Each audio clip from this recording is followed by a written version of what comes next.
విజయవాడలోని హోటళ్లు, రెస్టారెంట్లపై ఆహార కల్తీ నియంత్రణ శాఖ అధికారులు దాడులు ప్రారంభించారు. గాంధీనగర్లోని ఓ రెస్టారెంట్లో తనిఖీలు నిర్వహించగా పాడైపోయిన చికెన్, ఇతర ఆహార పదార్థాల్ని వినియోగదారులకు అందిస్తున్నట్లు తేలింది. వంటశాలలోని ఫ్రిజ్లలో వారం రోజుల నుంచి చికెన్ బయటపడింది. నిర్వాహకులు మిగిలిపోయిన చికెన్ పదార్థాల్ని ఫ్రిజ్లో ఉంచి తరువాతి రోజుల్లో వినియోగదారులకు వడ్డిస్తున్నట్లు తేలింది. రెస్టారెంట్ నిర్వాహకులపై కేసు నమోదు చేసినట్లు ఆహార కల్తీ నియంత్రణ శాఖ అసిస్టెంట్ కంట్రోలర్ పూర్ణచంద్రరావు తెలిపారు. ఆహార పదార్థాలు, నూనె నమూనాల్ని ప్రయోగశాలకు పంపిస్తామన్నారు.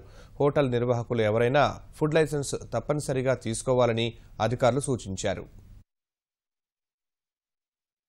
గాంధీనగర్లో ఉన్న కార్తికేయ రెస్టారెంట్ని ఇన్స్పెక్ట్ చేయడం జరిగింది. తనిఖీ చేస్తే డీప్ ఫ్రీజర్లో కనీసం ఒక వారం నుంచి ప్రిపేర్డ్ ఫుడ్స్ మిగిలిపోయిన లెఫ్ట్ ఓవర్ అన్నీ కూడా దాంట్లో పెట్టి డీప్ ఫ్రీజర్లో పెట్టి ఉంచారు. అంటే నిన్నటి మొన్నటి కూడా పెట్టి కిచెన్లో ఫస్ట్ అవర్లో ఎవరికి వస్తే వాళ్ళకి చేయడానికి అని చెప్పి అతను చెఫ్ చెప్తా ఉన్నాడు. వాళ్ళకి శానిటరీ హైజీన్ కండిషన్స్ కూడా అప్ టు ది మార్క్ లేదు.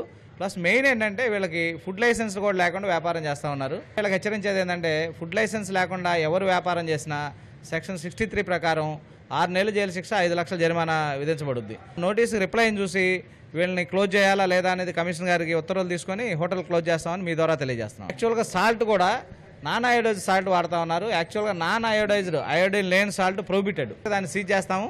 ఇమీడియట్ దాని మీద కూడా కేసులు పెట్టబోతున్నాం. ఆయిల్ ఏంటంటే నెంబర్ ఆఫ్ టైమ్స్ మీరు చూశారు కదా, అది వాడిందే వాడుతూ ఉన్నారు.